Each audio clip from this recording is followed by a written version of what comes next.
The moment I first stepped into the barracks, I knew something was off. The air felt heavy, thick with the sound of boot heels slapping the floor, the clatter of metal against metal, and the gruff shouts of drill sergeants. But there was something else, something that had nothing to do with the military routine. It was the eyes. They didn't look at me the way they looked at the others. No one said it, but you could feel it. I wasn't one of them. Not yet. Sergeant Miller's voice cut through the room like a blade. "Private Riley," he barked, snapping my attention to him. The words weren't a question. They didn't need to be. "You think you're ready for this?" His eyes scanned me, from my two big boots to the faded t-shirt under my jacket. "Because I sure as hell don't. Get your shit together, or I'll make sure you're out of here faster than you can say failure." The other recruits were quiet, but their eyes told the story. They didn't see a soldier. They saw someone who didn't belong. I could feel their judgment from across the room.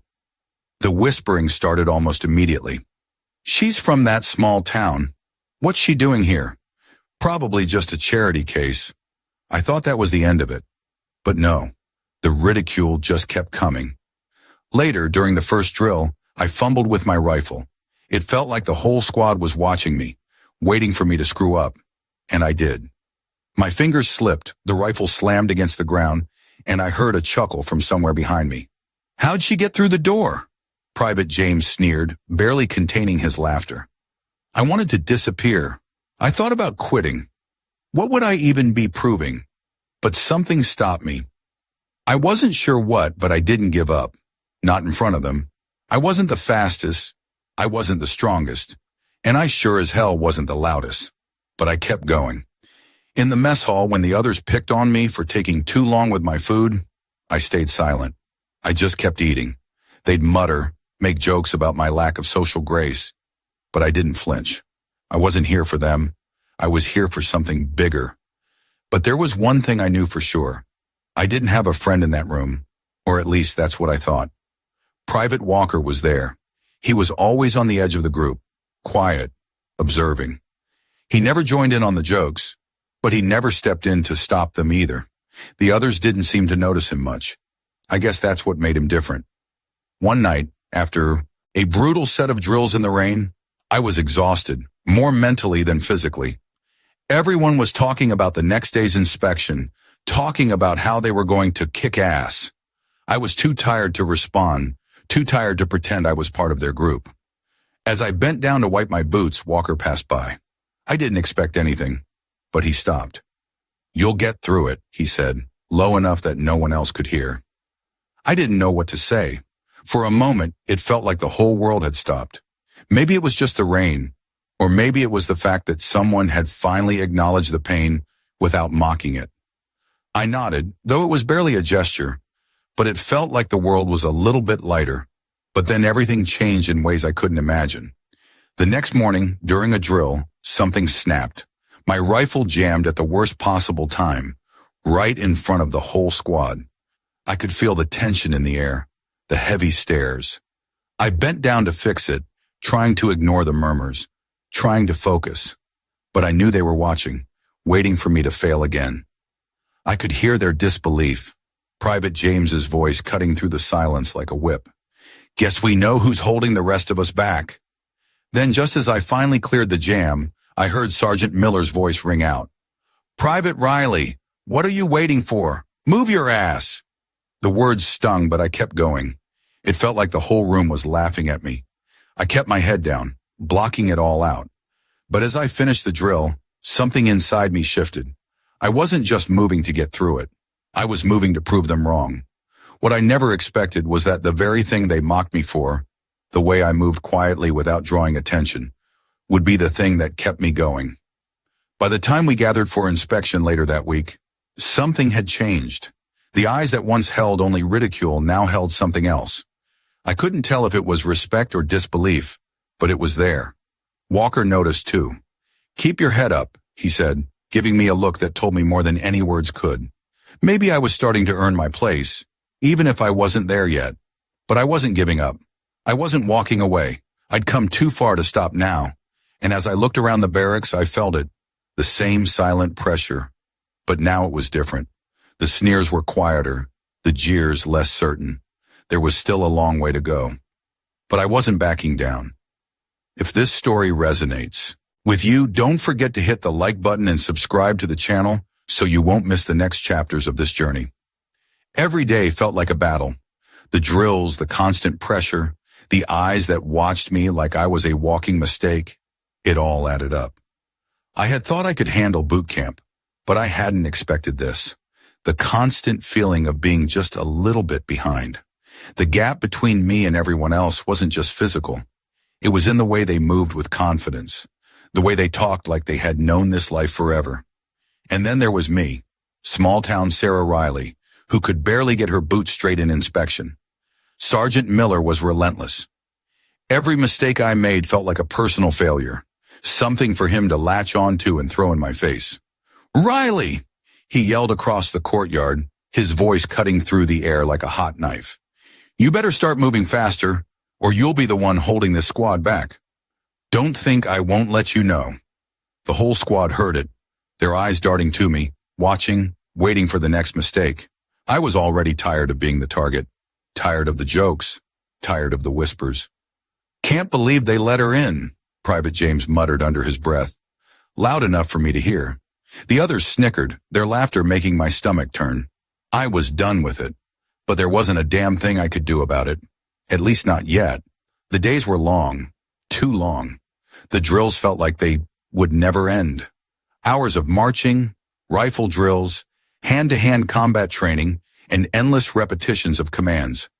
I couldn't tell if it was the physical exhaustion or the emotional weight of being underestimated that wore me down more. It was like a fog that settled in my chest every time I took a breath.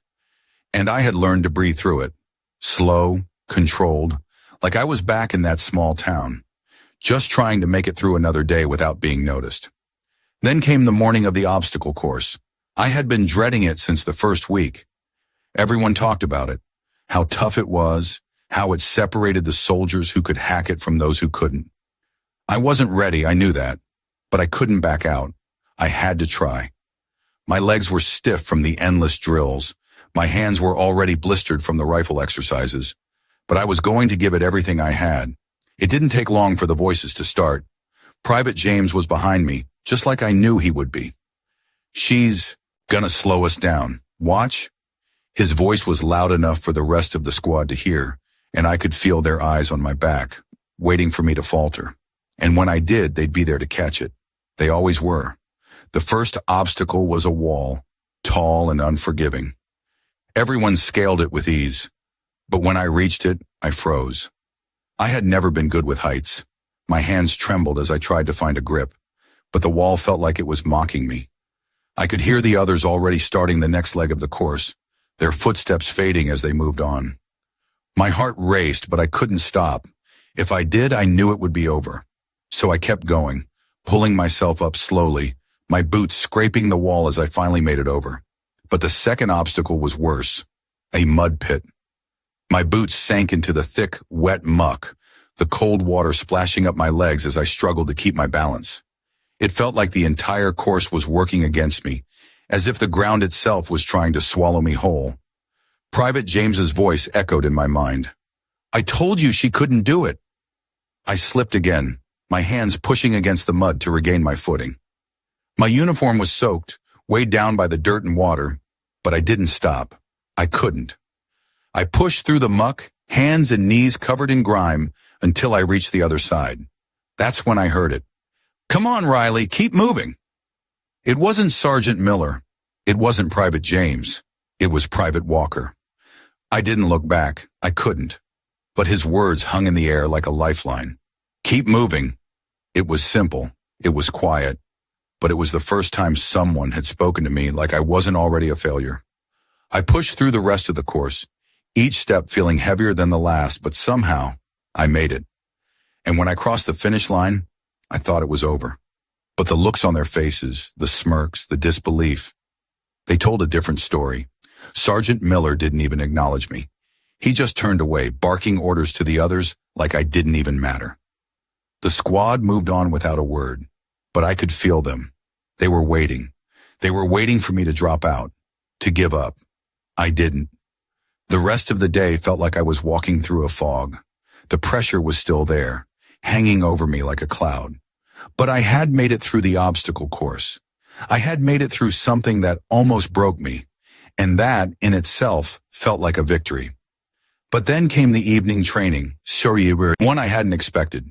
We were supposed to simulate a firefight, moving in and out of cover, communicating as a unit. I was already tired, drained from the day, but I couldn't back down. When it was my turn, I froze.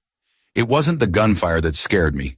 It was the pressure, the eyes of the squad, the way everyone was waiting for me to mess up. I was in position, trying to steady my breathing when the signal came. I moved into cover, but I miscalculated. I didn't clear the corner the way I should have, and I almost exposed myself. Private James saw it. "Nice move, Riley. Maybe you should just stay in the rear where you belong." I felt my heart drop, the sting of his words cutting deeper than the criticism of Sergeant Miller. But before I could respond, something unexpected happened. Walker, the one who had quietly been watching, the one who had spoken to me on the obstacle course, stepped in. He moved with precision, his voice steady as he corrected the formation. "She's fine. I've got it." It wasn't much, but it was something. Something that had never happened before. For the first time since I had arrived, someone was stepping up for me. And in that moment, I knew everything had changed. I thought about the drill the next day, about how I'd be tested again. But something inside me had shifted. The fear that had lived in my chest, that constant knot of doubt. It was still there, but it wasn't winning anymore. I wasn't done yet. And as I lay on my cot that night, staring at the ceiling, I finally allowed myself to hope. Maybe they were right about me after all. Maybe I wasn't cut out for this. But then again, maybe they were wrong.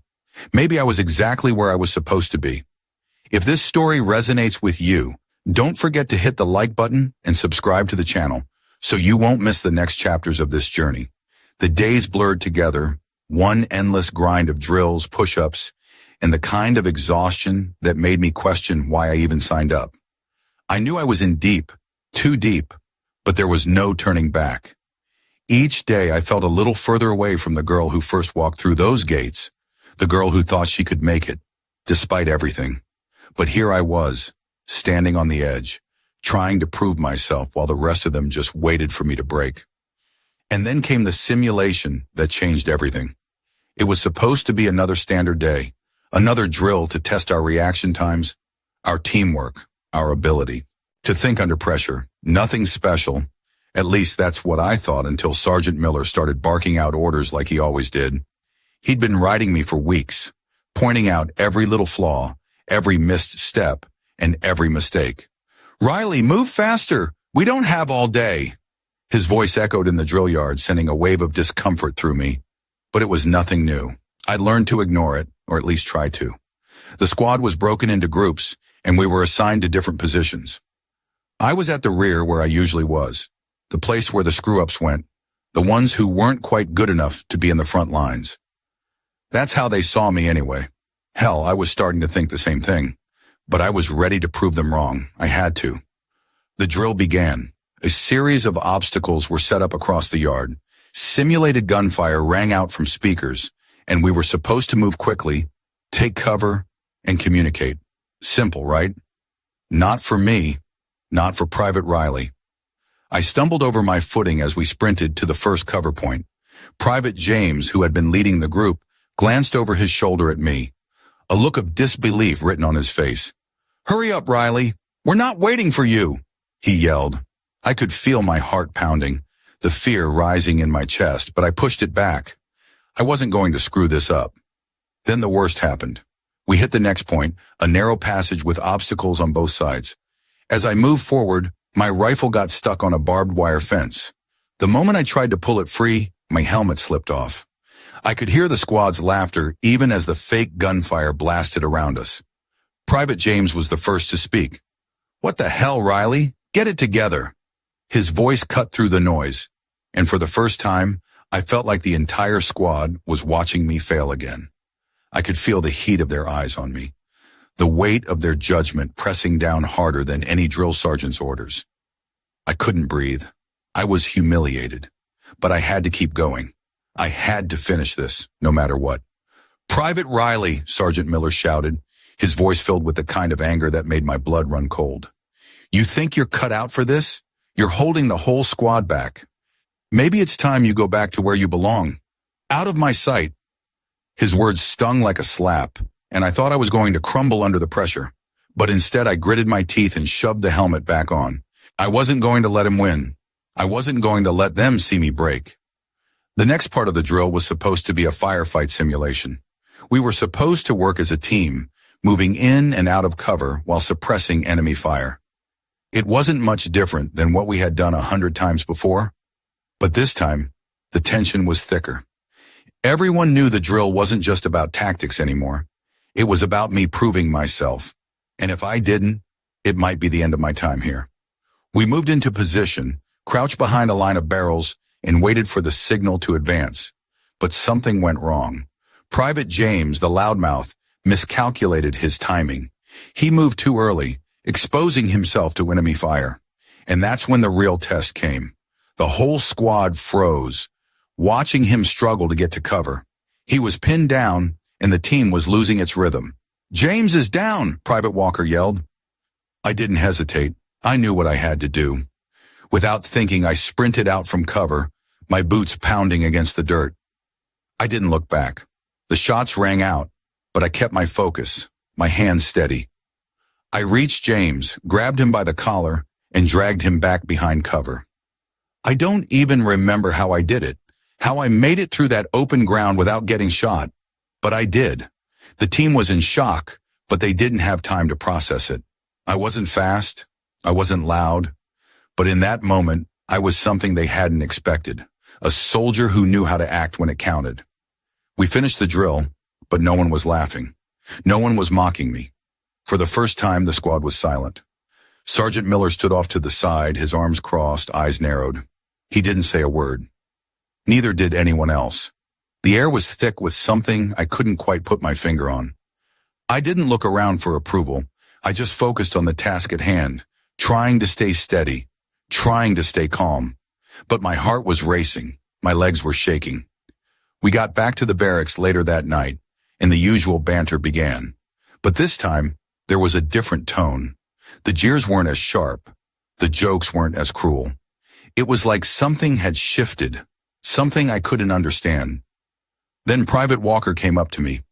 "You did good out there," he said, his voice quiet, but the respect in his eyes was unmistakable. "We didn't think you had it in you." His words hit me harder than anything anyone had said to me in weeks. I wanted to thank him, to say something. That would make this all feel real, but I couldn't. Instead, I just nodded, grateful for the first time that someone saw me, not as the screw-up, not as the one who would be the first to quit, but as part of the team. But the real twist didn't come until the following morning. Sergeant Miller called us to attention, his voice steady but filled with an unfamiliar edge. "Private Riley," he said, stepping forward, "you did something yesterday. You saved one of your own. That's what matters. I was wrong about you." The squad went silent, their eyes darting between me and the sergeant. Private James's face turned red, his eyes darting toward me and then to the ground. "I'll admit it," Miller continued, his tone softer than usual. "I've been hard on you, but you've earned your place here." I stood there frozen as the weight of his words settled over me. The humiliation, the doubts, the endless judgment, they had all come to this one moment. And in that moment, I felt something I hadn't felt since the day I first arrived. Respect. It wasn't the loud kind. It wasn't the kind that made the world stop and applaud. But it was real, and it was mine. If this story resonates with you, don't forget to hit the like button and subscribe to the channel so you won't miss the next chapters of this journey. The weeks after the firefight drill felt like a constant test. Every time I thought I might have earned a little bit of respect, the pressure came back even harder.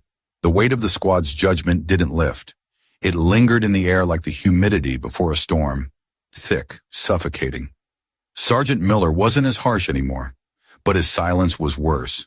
When he looked at me, it was like he was waiting for me to screw up again, just so he could say, "I told you so." But I didn't screw up. I kept my head down. I kept pushing forward. I thought that was the price of silence. that if I just kept working hard enough, they'd see me as one of them. But it wasn't that simple. The more I tried to prove myself, the more I realized that respect wasn't something you could earn by doing everything right. It wasn't something that came easily. The day came when we had to take part in an overnight survival exercise, the kind of training that made every part of you ache. We'd been preparing for weeks, practicing navigation, field strategy, combat awareness. It wasn't just a test of physical strength. It was a test of character, of how well we could perform under the most brutal conditions. We were sent into the woods carrying only the bare essentials. No luxuries, no comfort. The only thing that mattered was survival. I wasn't prepared for the isolation, the darkness, the loneliness of being out there, away from everyone and everything. The sound of leaves crunching beneath my boots felt like the loudest noise in the world. By the time we set up camp, I was exhausted. The other soldiers were already making jokes, trying to shake off the discomfort, but I couldn't. I was too tired, too focused on keeping it together. My hands were shaking as I set up my tent. It was stupid, I knew, but the fear of failing, of falling short again, was almost worse than the cold air biting at my skin. As I struggled with the tent, I heard someone behind me. "You need help with that?" It was Private Walker. He was the only one who ever seemed to notice me without judgment. I looked up, surprised. "I've got it," I said quickly, trying to hide the way my voice trembled. He didn't push. Instead, he just nodded and went back to his own campfire. But something about the quiet kindness of his words stuck with me. It wasn't much, but it was enough to remind me that there was still something inside me worth fighting for. That night, we had to do a night patrol. It was one of those mandatory exercises where every detail mattered. The squad was divided into teams, and I found myself in the rear again. I didn't mind. I knew my place. We moved through the woods, the only light coming from our flashlights, the sounds of our breathing filling the silence. My heart was pounding as I tried to keep pace. I could feel the cold air against my face, could feel the sweat soaking my uniform. I thought I was handling it well, but then I heard it, the crack of a twig underfoot. My eyes shot to the side, my body tensing, but there was nothing there. "Riley!" Sergeant Miller's voice was low but urgent. "Get your shit together. Stay focused." I bit my lip, trying to block out the sting of his words. He was right. I couldn't let my mind wander. I had to stay sharp. But the more I thought about it, the more I realized that no matter how hard I tried, there was always someone watching, always someone waiting for me to fall short. And that's when it happened. The signal came from the front of the line, an alert. The team ahead had encountered a simulated ambush. I froze, my mind going blank for just a second. I knew what I had to do. I had to run forward, get to the front, and help. But the fear of moving too fast, the fear of failing, paralyzed me. Sergeant Miller was watching me, his eyes cold as he moved to the front. "Riley!" he barked, his tone sharp. "You're supposed to be a part of this team. Stop standing there and move." I moved, but not fast enough. I heard the crack of a rifle from the front, and my heart leaped into my throat. The squad ahead had been hit. The team that had been in front was now under fire. And that's when I saw it. Private James lying on the ground. The blood drained from my face. This was real. This wasn't a drill anymore. I heard the orders from Sergeant Miller, commands to fall back and secure the position. I heard the voices of the others shouting out orders, trying to figure out where the simulated fire was coming from. But all I could think about was James, sprawled on the ground. Something snapped inside me. I didn't think. I just acted. I ran forward, pushing through the brush, moving faster than I ever had. I reached James, dragging him to cover, my hands shaking but steady as I yanked him behind a tree. The whole time I could hear Miller's voice, distant but commanding. "Cover the rear. Get the rest of them to safety." I didn't stop. I pulled James further into the trees, ignoring the orders. I wasn't thinking. I was just doing. Finally, we were in the clear. James was safe. But when I looked around, I realized something. The rest of the squad had followed me. They'd seen what I did. They'd seen me act without hesitation, without fear. I could feel the tension in the air as we regrouped, the weight of what had just happened settling over us like a heavy blanket. Sergeant Miller didn't speak for a long time, but when he did, his voice was quieter than usual. "Private Riley," he said, looking at me for the first time like he really saw me. That was impressive. Impressive, it wasn't the words I'd expected to hear, but it was enough. The squad didn't laugh at me anymore. They didn't mock me. They respected me. And as we made our way back to camp, the reality of what had just happened started to sink in. I hadn't just saved James, I had saved myself. In that moment, I realized something. Respect wasn't about doing everything perfectly. It wasn't about being the loudest or the fastest. It was about showing up when it mattered. It was about proving that you were willing to fight for the team, no matter what. As I sat by the fire that night, tired but proud, I finally understood. This wasn't just about proving them wrong. This was about proving something to myself. If this story resonates with you, don't forget to hit the like button and subscribe to the channel so you won't miss the next chapters of this journey.